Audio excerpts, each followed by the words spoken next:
Oh, pardon, j'ai besoin d'une seconde aussi. Je reviens. Frederik, wie geht's, Frederik? Ja, sehr gut. Ist das okay ohne Krawatte für mich? So dressed up for this. Oui, bien sûr, pour vous. Merci bien, parce que j'ai... Et tu es à Londres, non, tu es à Francfort, non, Singapour, non? Non, Londres. Mais je suis devant mon tapis. Oui. Mon image de Amazon. Votre tableau. Je suis au nord, à Londres, au nord de Londres. Et pourquoi tu as le tableau de Londres? Parce que mon bicyclette est devant, behind. Derrière? Derrière Oui. l'image. C'est un peloton. Oui. C'est pas pour mes clients. Oui, bien sûr. Estelle, comment ça va? Ça va bien, merci beaucoup. J'ai dû m'absenter parce que mon chat voulait rentrer. Il aurait juste pu demander de rentrer 5 minutes avant, mais c'est pas grave. C'est pas grave. Mais ça va. Tu sens pas grave. C'est pas grave, exactement. OK. Oh, mon stylo. Et tout le monde oublie quelque chose. Évidemment, tu es dans ton bureau au Dublin. Et moi? Oui, tu es dans ton bureau au Dublin. Non, j'habite à Belfast. Je suis à Belfast, oui. Et pardon, of course. Je ne sais pas pourquoi mon image est comme ça. Enfin, Mais Martine, tu es au bureau, oui. Tu ne travailles pas de chez toi. Non, je ne crois pas dans le travail dans la maison. Je suis... j'aime être au bureau. Pourquoi? Pour toi, ce n'est pas efficace, le travail... Pardon. Le travail à la maison. Parce que les personnes, tout le monde est ici, nous sommes ici. Non, c'est parfait pour moi. Mais ma fille travaille à Lyon, chez elle, mais et mon fils travaille aujourd'hui chez moi, mais pour moi, j'aime le bureau et les personnes et mes copains, mes collègues pour parler spontaneously, comment on dit? Spontanément. Spontanément, oui. Ok, donc le télétravail, ce n'est pas pour toi. Mais toi, Frédéric, tu aimes bien, non, le télétravail? Non, normalement, je travaille chez moi. C'est différent. C'est chez moi, c'est dans le bureau où je voyage avec des clients ou des réunions. C'est pour moi en troisième pour chaque. Un endroit pour chaque. Ouais.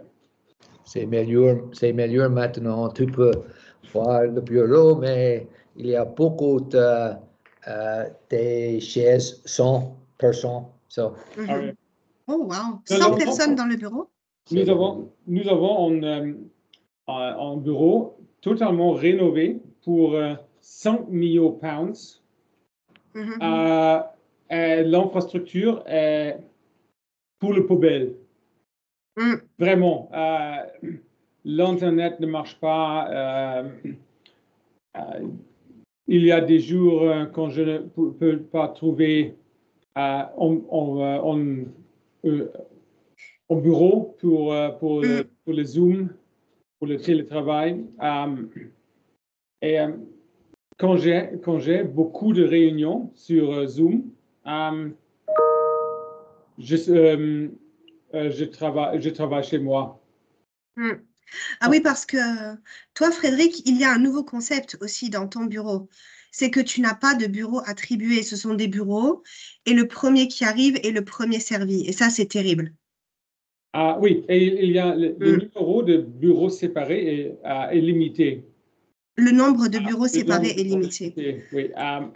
Ouais. Pour moi, si j'ai 15 réunions sur vidéo, être dans un bureau avec beaucoup de gens est une catastrophe pour moi et pour eux.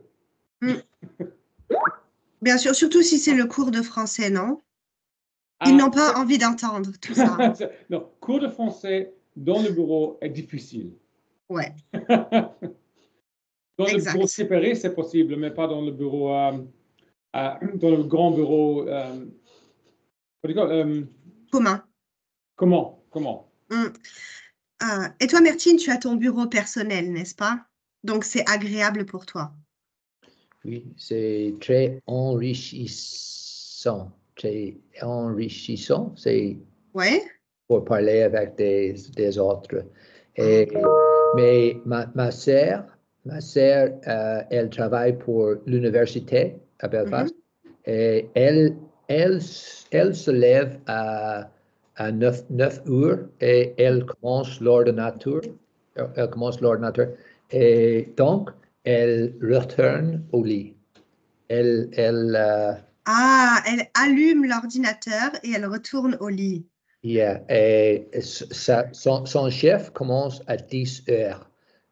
Donc, elle se lève encore à 9h50 et avant le chef.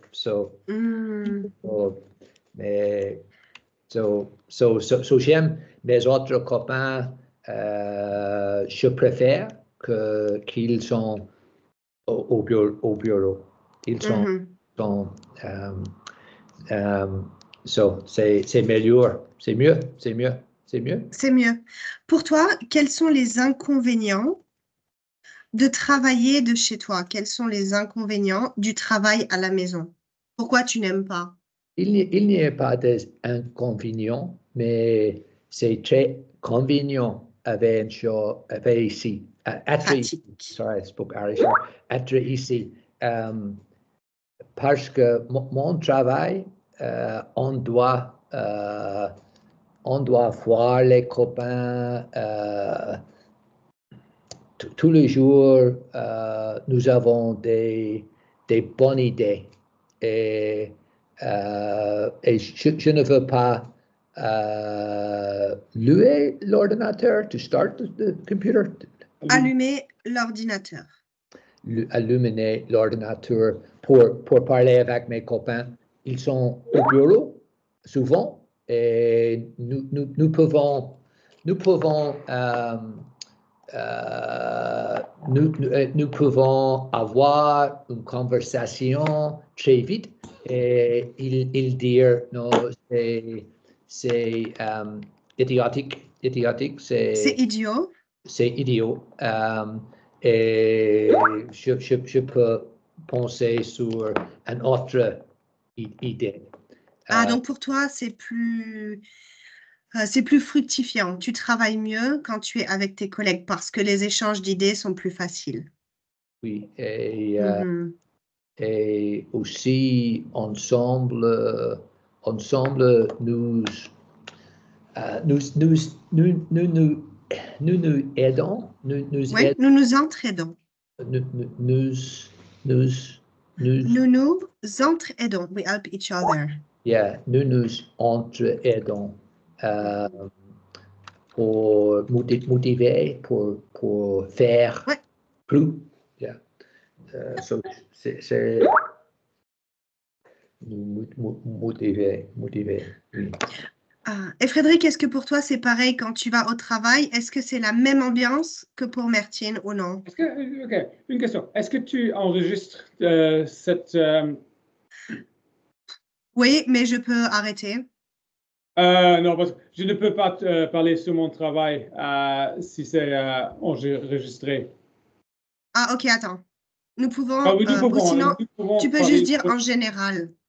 Nous pouvons parler des autres choses. La question était quoi?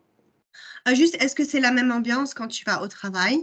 Est-ce que vous partagez des idées avec tes collègues? Est-ce que c'est comme Mertine ou pour toi, c'est plus individuel? Quand tu vas au travail, tu es juste dans ton bureau.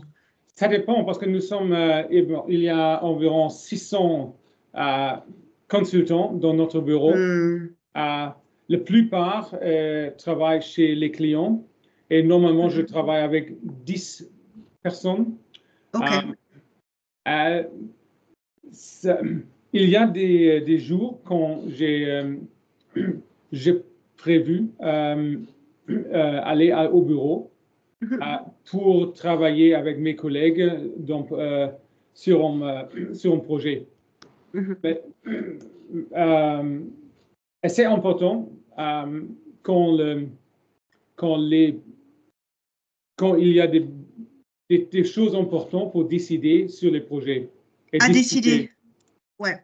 Mais aussi, les gens sur mes projets sont sur le continent, Paris, Amsterdam, Francfort, et je suis à Londres. Il y a des mois, pardon, il y a des semaines quand nous collocate. Des semaines de colocation. Quand nous faisons de la colocation d'une équipe. Tu veux dire que vous partagez vos bureaux, oui? Non. Je ne partage mon bureau, jamais. Ah, ok. Je ne partage jamais mon bureau. Ok, mais si toute l'équipe est, par exemple, à Paris, je voyage exact. à Paris. Ouais. Ou s'ils sont au bureau, à Londres, je vais au bureau. Ah ouais, pour toi, c'est différent. C'est pas comme Mertine où son bureau, c'est son petit chez lui. Non, c'était vrai pour moi. C'était la réalité avant Covid. Mais maintenant, c'est changé totalement. Ouais, maintenant, le concept est aussi différent, comme on a dit, parce que les bureaux ne sont plus attribués. C'est bizarre, ce concept, mais bon, c'est comme ça. C'est un concept moderne d'après Covid. Je ne sais pas. C'est le problème. Si tu arrives au bureau, il n'y a pas des bureaux individuels pour les partenaires. Ouais. Alors, c'est un problème parce que nous faisons beaucoup des appels sur Zoom ou Teams. Exact. Ce n'est pas possible dans un bureau commun. Beaucoup de personnes qui travaillent dans des entreprises où les bureaux ne sont pas attribués n'aiment pas ce système. Parce que parfois, ils arrivent au bureau, il n'y a pas de place et donc ils doivent retourner chez eux. Donc, c'est une perte de temps. C'est frustrant. Mais ouais, c'est comme ça maintenant. Si mes équipes ne sont pas au bureau, pourquoi je dois aller au bureau? Exactement, pourquoi est-ce que j'irai au bureau? Ouais. Ok, alors nous allons changer de sujet et ne plus parler du travail. Et nous allons parler d'un sujet qui est un sujet écologique assez moderne. Je vous envoie une petite vidéo que vous pouvez regarder et ensuite nous parlons sur ce sujet. En gros, aujourd'hui, nous allons parler sur le sujet de la chasse et de la pêche en grande quantité. Et quelle est la limite de ces deux sujets par rapport à la culture et aux traditions de certains peuples. Donc, tout d'abord, nous pouvons commencer par cette vidéo sur la surpêche. Je vous laisse regarder et ensuite, nous pouvons expliquer un peu de quoi ça parle et qu'est-ce que vous en pensez. C'est très court, juste quelques secondes. Mais je pense que vous connaissez le sujet dans tous les cas. Ce n'est pas quelque chose de très nouveau. Mertine, c'est bon pour la vidéo et Frédéric aussi? Je ne peux pas voir en vidéo. J'ai envoyé dans le chat. Ok. Le chat. Ouais. Ok. Ok. Donc, nous commençons. Ok. On commence, non? La surpêche, un désastre pour les écosystèmes de la population mondiale qui ne cesse de croître. L'homme surexploite les ressources. Non. Okay. Ça ne marche pas. Ok, attendez. Peut-être je peux partager l'écran et on peut regarder ensemble. Parce que sinon, nous avons deux. Ok, je fais ça. Une seconde. Clips. Skype. J'espère que c'est bon. Ça marche? Et ça? Oui? Ah oui. Ok, super.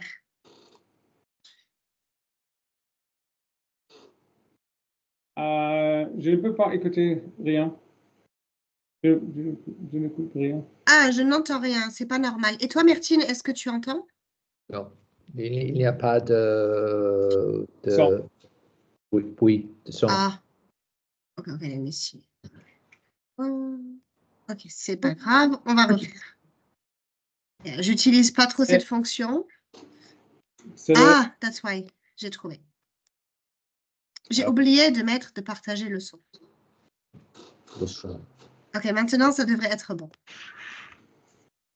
La surpêche, Ok. un désastre pour Non. les écosystèmes marins. Pour répondre aux besoins de la population mondiale, qui ne cesse de croître, l'homme surexploite les ressources naturelles et ne leur donne pas le temps de se renouveler. La surpêche océanique est un problème préoccupant. Elle a en effet des répercussions dramatiques sur la biodiversité, particulièrement sur les écosystèmes marins. Un exemple qui illustre parfaitement la situation est celui de l'effondrement de la pêche de la morue. Cette dernière, appelée aussi cabillaud, est une espèce qui vit dans les eaux froides. Elle a été pendant 5 siècles la ressource de Terre-Neuve, province canadienne. Le thon rouge, jadis présent en quantité abondante, est, lui aussi, en voie d'extinction à cause de ce phénomène, la raison étant que la pêche se pratiquait en dehors de la saison de capture autorisée. Rajoutez à cela les prises accessoires, qui consistent en la capture d'autres espèces qui ne sont pas ciblées initialement. En résumé, la surpêche est ce processus qui dure depuis bien des années. Toutefois, il a connu une poussée avec la croissance des populations humaines, la motorisation des flottes et tout particulièrement le déploiement massif d'autres technologies. Et voilà. Encore. Encore pour Frédéric aussi? Oui. S'il te plaît. Et Ok. qu'est-ce que c'est surpêche? Qu'est-ce que c'est surpêche? Qu'est-ce que c'est la surpêche, Frédéric? Est-ce que tu peux aider? Overfishing. Overfishing. Yeah, okay. Well, I looked it up. Okay, surpêche. Okay. Ok, vous voulez regarder encore une fois? Oui. S'il te plaît. S'il vous plaît. Ok, ça marche. La surpêche, un désastre pour les écosystèmes marins. Pour répondre aux besoins de la population mondiale, qui ne cesse de croître, l'homme surexploite les ressources naturelles et ne leur donne pas le temps de se renouveler. La surpêche océanique est un problème préoccupant. Elle a en effet des répercussions dramatiques sur la biodiversité, particulièrement sur les écosystèmes marins. Un exemple qui illustre parfaitement la situation est celui de l'effondrement de la pêche de la morue. Cette dernière, appelée aussi cabillaud, est une espèce qui vit dans les eaux froides. Elle a été pendant 5 siècles la ressource de Terre-Neuve, province canadienne. Le thon rouge, jadis présent en quantité abondante, est, lui aussi, en voie d'extinction à cause de ce phénomène, la raison étant que la pêche se pratiquait en dehors de la saison de capture autorisée. Rajoutez à cela les prises accessoires, qui consistent en la capture d'autres espèces qui ne sont pas ciblées initialement. En résumé, la surpêche est ce processus qui dure depuis bien des années. Toutefois, il a connu une poussée avec la croissance des populations humaines, la motorisation des flottes et tout particulièrement le déploiement massif d'autres technologies. Bien. Oui. Alors, de quoi ça parle? Et qu'est-ce que vous pensez de ce sujet? C'est très grave. Ouais, pourquoi? C'est très grave, c'est vrai. Parce qu'il n'y a pas enough. Assez de pêche dans les oceans, marins, pour les Ouais. in the ocean. Dans les océans. C'est vrai que dans les océans. Oh, ouais. Assez de poissons dans l'océan. Et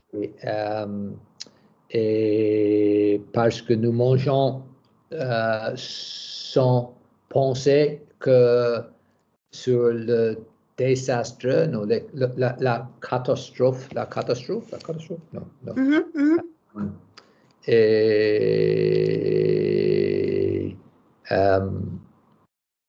Et les poissons ne peuvent pas revenir. They cannot come back. Yeah, revenir. So c'est un problème mondial. On peut dire les poissons, ils ne peuvent pas se reproduire aussi vite que ce qu'on les mange. On les consomme trop et ils ne peuvent pas se renouveler. Et donc, il y a de moins en moins de poissons. Ouais, c'est un problème mondial, exactement. Frédéric, qu'est-ce que tu en penses? Est-ce qu'on dit que ça fait plus que 10 ans pour les quantités de pêche de se reproduire? De se renouveler. Je ne sais plus, peut-être. Plus, oui, plus. Non. Oui, naturellement, c'est un problème très grave. Et aussi, c'est le cause d'extinction de certaines espèces de pêche. Exact. Et le problème aussi, ils expliquaient qu'avec cette surpêche, parfois on capture d'autres espèces qui sont peut-être protégées comme des tortues, des requins, etc. Mais comme ils pêchent tout en grande quantité, ouais, c'est un problème. Ok, donc, ouais, les baleines. Alors, justement, vu que tu parles des baleines, c'est intéressant. Il y a dans certains endroits, par exemple, île Ferro, qui est, I think it's spelling like this, qui est pas très loin, quelque part au nord de l'Europe. Oui, c'est une petite île et une fois par an, ils ont un festival où ils tuent beaucoup de baleines. Et c'est aussi problématique parce que c'est une espèce protégée, n'est-ce pas? Donc, la question est, est-ce qu'on peut comparer cette surpêche à cette tradition? Parce que c'est comme un massacre massif. C'est un massacre aussi. Quelle est la différence entre la surpêche et ça? Est-ce que c'est pareil ou non? Oui, si les choses qui a fait de la population, tradition ou non, ou consommation, a détruit l'habitat des animaux. Ou les animaux, ouais, d'ailleurs. Pour les animaux, cette importance est moins que protéger l'habitat d'animaux. Ou les animaux. Pour moi, c'est pas important si c'est une tradition ou non.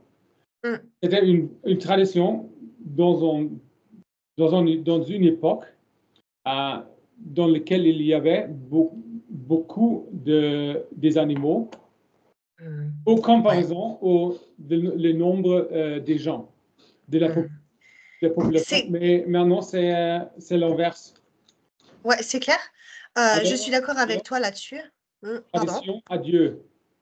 Ouais, parce que quand cette tradition a commencé il y a des siècles et des siècles, c'était différent. Et les gens n'avaient que ça pour se nourrir. Et c'était, même si toujours peut-être ils le font dans le respect de l'animal, etc., c'est pas forcément acceptable parce que c'est un bain de sang. Bloodbath. Yes. Ah, ok. J'allais demander à Martine s'il connaissait cette expression, mais voilà, pardon. c'est bon. Maintenant, il sait. Maintenant, il sait. Maintenant, c'est bon. Merci, Fred. Comme avant. Voilà. Martine, qu'est-ce que tu en penses? C'est un sujet un peu polémique. Oui, mais c'est compliqué aussi parce que ici en Irlande, l'Union européenne, il arrêtait pêcher des saumons, ouais, les saumons. Dans l'ouest d'Irlande et la communauté là-bas, ils sont pauvres et aussi, ils parlent gaélique. Et ils dépendent sur les saumons pour la vie, pour survivre. Pour survivre, ouais. Pour survivre. Et quand l'Union européenne arrête pêcher pour les saumons.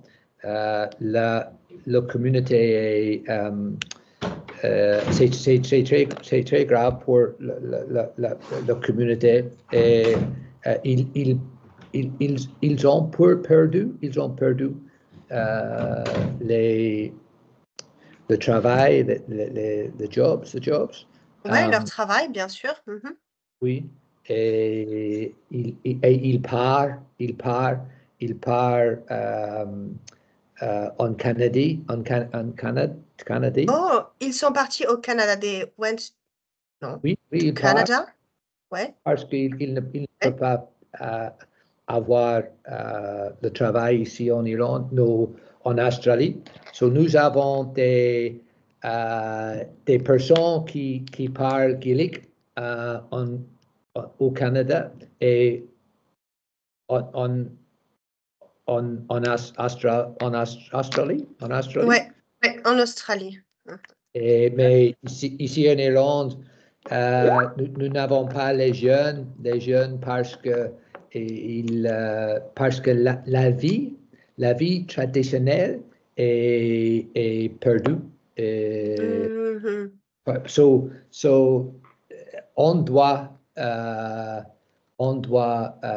aider des saumons, on doit préserver des saumons, mais le sujet est très compliqué parce que les communautés sont blessées. They're hurt. Yeah. So c'est compliqué. Moi, je suis les Faroe, les îles de Faroe, Ouais. la Terre Nouveau. Dans l'île de Faroe, il parle Faroe irlandais, il parle faroï. C'est très important qu'ils ont une économie dans les îles. Je suis un peu sympathique. Sympathique, ouais. Ou j'ai de l'empathie pour eux. Oui. Oui, pour les Faroe. Ouais. Oui.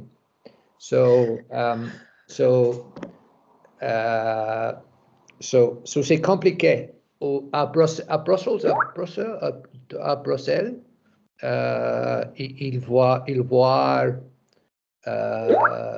un problème, mais peut-être la résolution n'est pas parfaite. Ah, donc, Martine, tu connais ce festival où ils tuent beaucoup de baleines? Oui, chez vous, la fête, dans la vidéo, pas en vrai. Pas en vrai. Du coup, qu'est-ce que tu en penses? Est-ce que tu penses qu'à aujourd'hui, ça devrait arrêter? Ou est-ce que tu penses que c'est important de garder cette tradition pour les populations locales? C'est difficile, hein? C'est compliqué. Well, pour moi, qu'est-ce que c'est la chose plus importante? Pour moi, la société, les peuples, les personnes et la famille, c'est la chose plus importante. Mais je ne veux pas voir un massacre. Ouais, un massacre. Un massacre. Il y a une balance. I would say, Frédéric, I would say balance. En balance. Non, une balance is something to wait. No. Équilibre. Oh, équilibre. Yes. Un équilibre.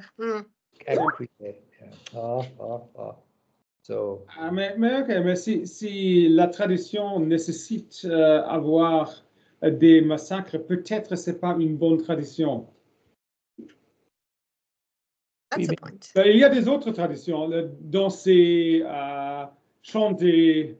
Ok, ça peut blesser aussi, mais c'est pas très grave. Et c'est le problème. Le problème ou la problème? Le problème is masculine. Le problème mondial. Les personnes riches à Londres et à Bruxelles, ils décident qu'est-ce que sont les traditions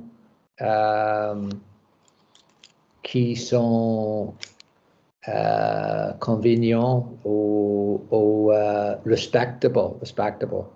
Pratique respectable. Et les personnes pauvres, ils payent le prix, Ils payent le prix. That's a great expression. Yes. Ils payent le prix. So, Frédéric, tu es dans de Ivory Tower? Non, tu peux le dire, mais j'ai vu ton profil sur LinkedIn et tu as aussi de l'éducation et tu n'es pas pauvre.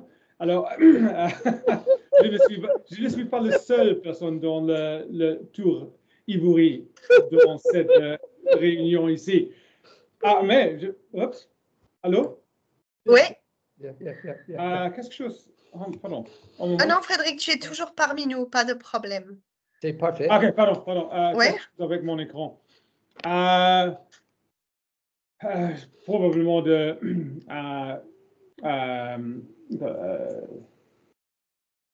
on t'a dit de l'Union européenne, ce que je veux dire.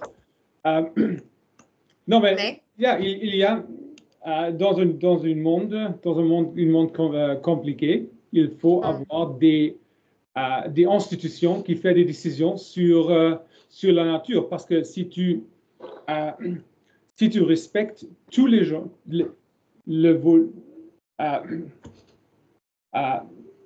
tout ce que les individuels veulent, nous avons chaos. Nous avons, qu'est-ce que c'est? Nous avons... C'était un peu chaotique. Parce que je veux de volonté de tout, de volonté générale. Nous avons des différences ici. Et si c'est l'institution de l'Union européenne ou Londres ou Belfast décide que probablement, peut-être c'est pas une bonne chose de tuer beaucoup de baleines. Je pense que c'est une bonne décision. Et les autres, les gens de cette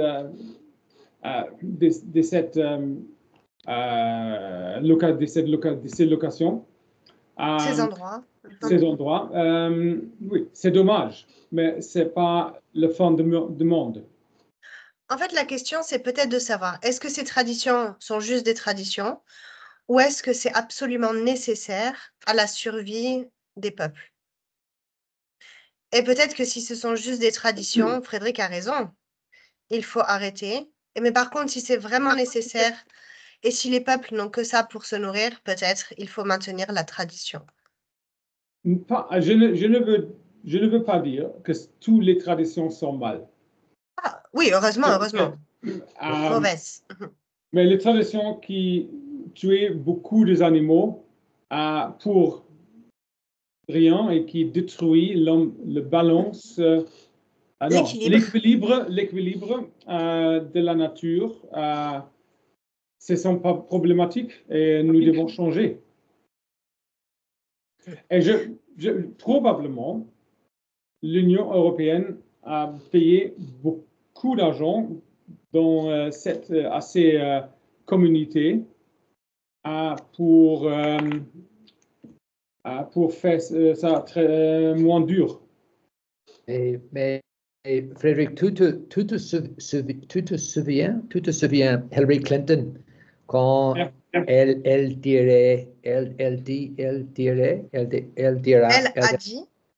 a dit pour nous sur les déplorables. Tu te souviens les déplorables?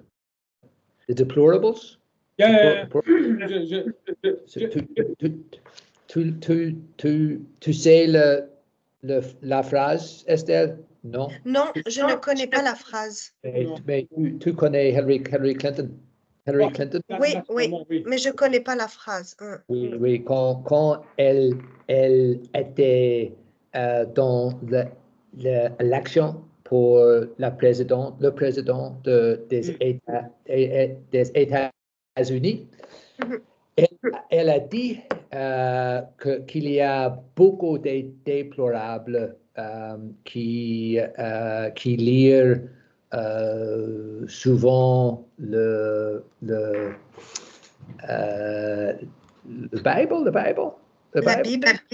la Bible et qu'ils ont beaucoup des pistoles, guns, rifles, des armes. D'armes à feu.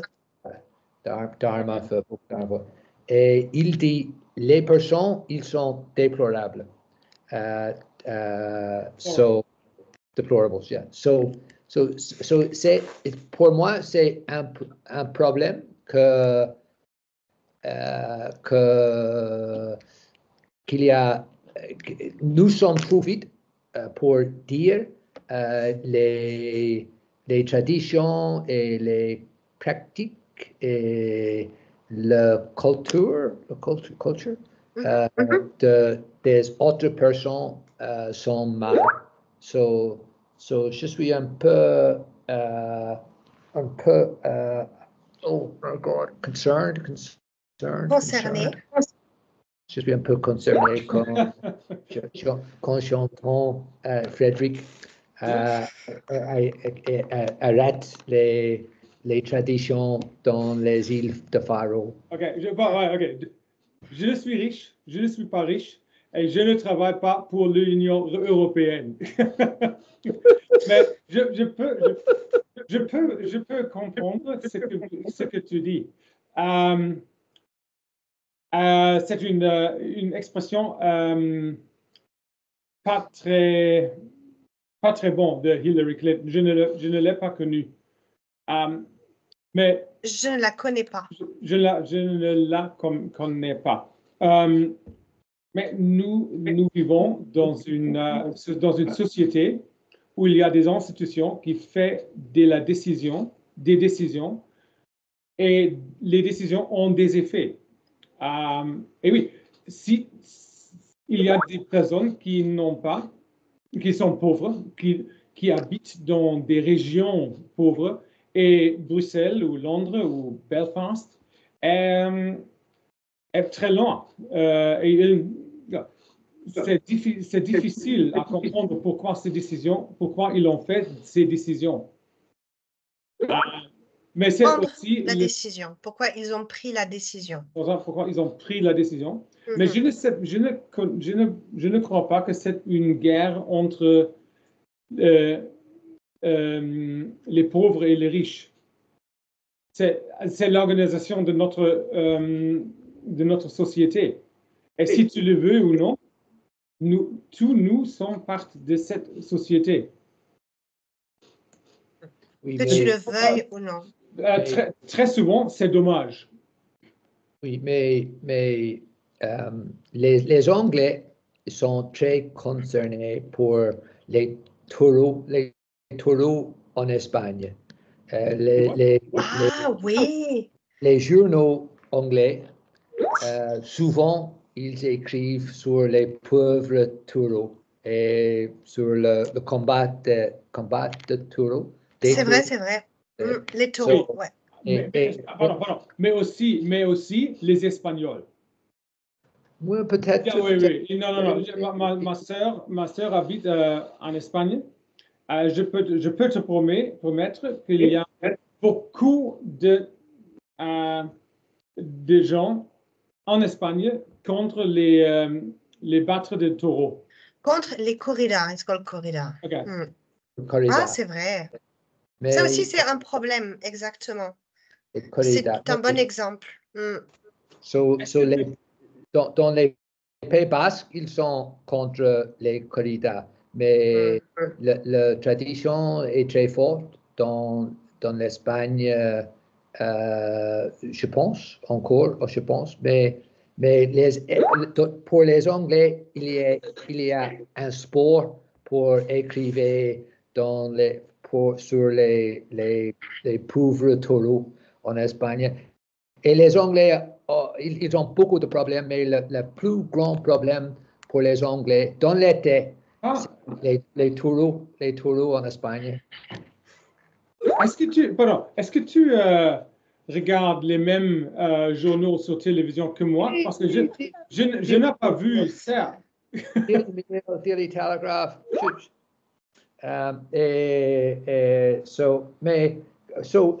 Une question, Frédéric. Les chiens en Chine. Les chiens en Chine.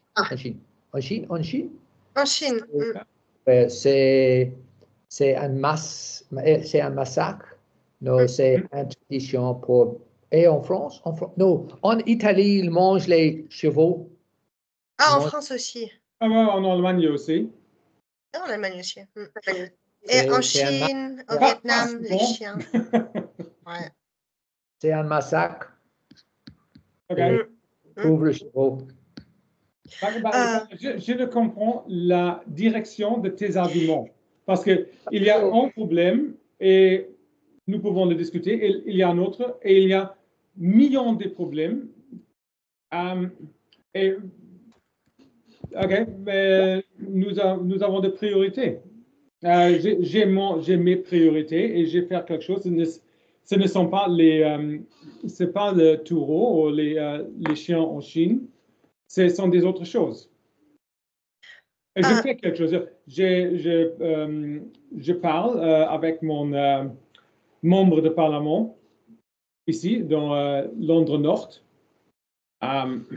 Je fais ce que je peux faire et il y a des autres personnes qui font des autres choses. Mais je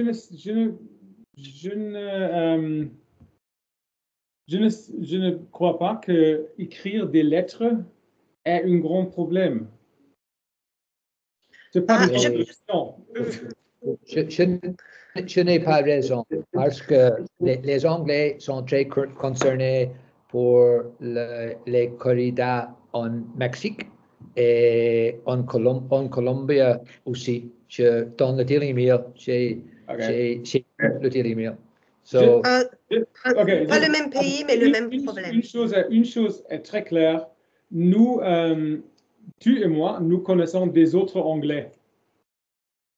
Des Anglais différents. Parce que avec mes amis, le bullfight en Mexique et les taureaux en Espagne ne sont pas ou les chiens en Chine ne sont pas des thèmes. Jamais. Des sujets de discussion. Le sujet, c'est la première fois que je lis les journaux anglais, le Guardian, Financial Times, Express, que je veux bien à droite. Je pense que c'est intéressant parce que Martine a voulu comparer. La question était ça, est-ce qu'il faut garder les traditions, même si elles sont cruelles? Donc, je pense que l'idée de Martine est très bonne, de dire, OK, il y a le problème avec la corrida. La corrida, c'est quelque chose de très culturel en Espagne et apparemment au Mexique, je ne savais pas. Mais d'un autre côté, c'est cruel et c'est de la cruauté pour rien. Mais c'est une tradition, alors que faire? Est-ce qu'il faut garder cette tradition ou non? Pour ma part, je pense que c'est cruel et qu'il y a d'autres façons de se divertir. Donc, je suis contre. Mais bon, parce que c'est de la cruauté gratuite. Mais d'un côté, je comprends aussi que c'est la tradition. Mais c'est inutile pour moi. Si les traditions contradictent les éthiques que nous avons dans notre société, les traditions devront changer. Mais ce n'est pas la plupart des traditions, parce que normalement, les traditions sont quelque chose harmless. Exactement. Ne détruit pas la nature. Comme Oktoberfest.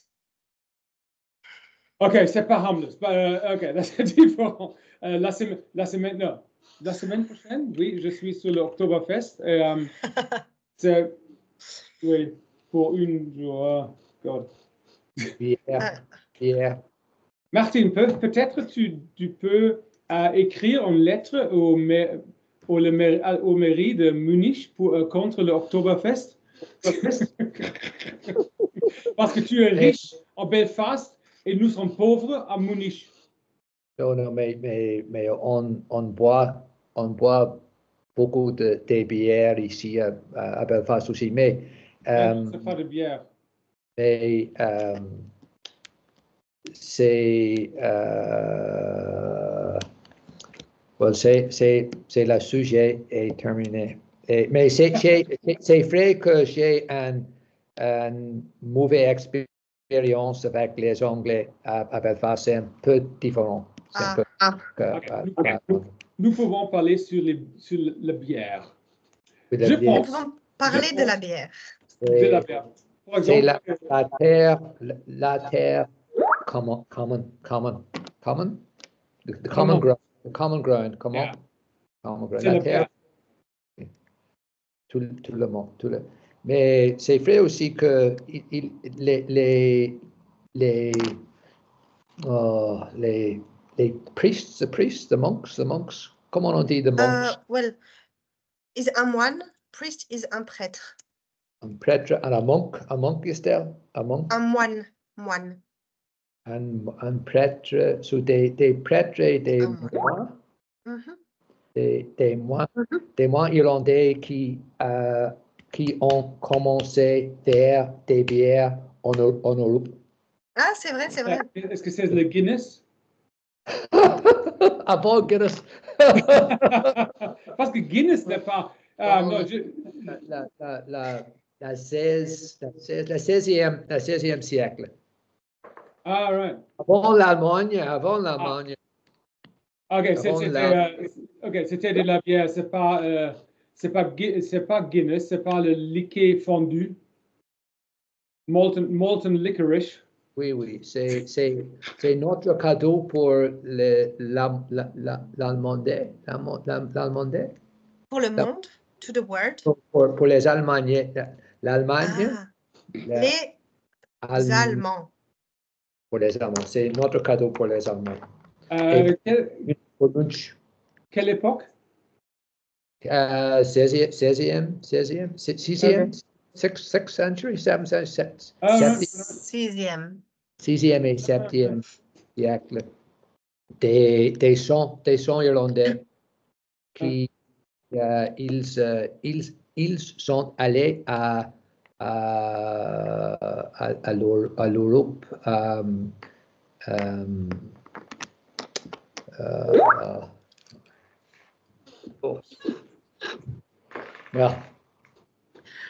Frédéric, tu as dit pour Oktoberfest, tu ne buvais pas de bière, mais qu'est-ce que tu bois alors? Non, je bois la bière. Normalement, c'est ça, non? C'est la bière. Beaucoup de bière. Ah oui, mais c'est la bière plus forte que normal que la bière de la supermarché. OK. C'est dangereux. Et Frédéric, tu bois aussi les bières sans alcool? Pendant le jour, oui. Quand je dois travailler. Et maintenant, ils ont un Guinness avec sans alcool. C'est très bon, oui. C'est même mauvais que le Guinness normal. Aussi mauvais que... Aussi mauvais. Even. Même aussi mauvais que... Même aussi, OK. Même aussi mauvais que le Guinness, que le liqueur fondu normal. OK. Oui, je voulais juste vous recommander un film qui est ancien, il date des années 80, qui s'appelle Le nom de la rose. Et c'est un film avec les moines. Tu connais? Bien sûr. C'est avec Robert Gernhardt. Non, pas Robert Gernhardt. Pardon. Je ne sais plus avec qui c'est parce que c'est vieux pour moi. Mais c'est très bien. Ouais. Ça parle, c'est un thriller, donc ça parle d'un crime. Et il y a des moines et on voit la fabrication du vin. Je ne sais plus si c'est du vin ou de la bière. Mais c'est intéressant. Oui, c'est en Helmut Qualtinger. C'est un comédien ou satiriste. Satiriste très connu en Autriche. Autriche a joué le moine très grand. Ah, ok, ouais. Mais tu as vu ce film en anglais parce que c'est un film en français, non? Je l'ai vu en français quand j'étais petite. Ah, ok, donc il y a une adaptation en français. Normalement, Sean Connery parle français, parle anglais. Attends, je ne suis pas sûre qu'on parle du même. Sean Je vais Connery, envoyer. en acteur. Mais il est dans ce film, pour de vrai? Oui. Il est le Amen. Name of the Rose de 1996. Ah, ok. Ah, 86. 86. Ah, ok, donc c'est le même. Mais est-ce que tu as lu le livre? Non, j'ai juste vu le film il y a très longtemps. Je m'en rappelle vaguement, mais je sais qu'il est très bien. Le film est seulement le demi de... Pas le demi, non. Le demi, c'est pour la bière aussi. Moitié, yes, la moitié. La moitié de la livre. Du livre. Ah, ok. Les autres... L'autre moitié est sur les cultes, sur les sociétés secrètes. Ah, ok. Sur comment se battre des religions, des cultes de la religion. Ah. Parce que dans le film, à la fin, je crois, je ne sais plus s'il trouve une solution au crime ou pas, mais il me semble que oui, et je pensais que c'était fini. Martine, est-ce que tu as vu ce film ou non? Je ne me souviens pas le film. Mais c'est très fameux, c'est très célèbre, je pense, mais je crois. Je ne me souviens pas que j'ai vu ce film. Ah, alors c'est ton devoir à la maison d'essayer de le regarder en français. Mais c'est pas grave, mais c'est un film anglais. Ah, ok, oui. Je te crois. Pour moi, je sais, je l'ai vu en français parce que, je pense en tout cas, parce que j'étais assez petite et je l'ai vu en France. Peut-être très bien traduit. Peut-être. Ou peut-être il était en anglais, je ne m'en souviens pas, c'est aussi possible. Intéressant. Ok. Ok, je voulais qu'on fasse un petit jeu de rôle, mais il ne nous reste pas beaucoup de temps. Non, je dois partir dans 2 minutes. Ok, en tout cas, aujourd'hui, c'était super parce qu'il y a eu un vrai débat. En fait, mon sujet était très bien parce que vous n'étiez pas d'accord. Donc, j'ai beaucoup aimé le fait que vous ne soyez pas d'accord. Tu comprends, Martine? Je pense que c'est très bien que Frédéric et toi, et vous ayez des opinions opposées. C'était intéressant parce que si vous êtes d'accord, c'est moins... Il est très vieux, très traditionnel, et moi, je suis la jeunesse. La jeunesse. La génération moderne. On garde ce sujet pour une autre fois. Comment se dit the lefty? Les gauches. Martin the lefty. Actually. Okay. Je suis désolé, mais j'ai une réunion. À la prochaine. Ok, ça marche. Au revoir. Merci beaucoup. C'était super. Bye bye. Merci beaucoup. Bonne chance, Frédéric. Bonne chance. Bonne journée. Merci. Bonne journée. Merci beaucoup. Bye bye. Bonne journée. Salut. Merci.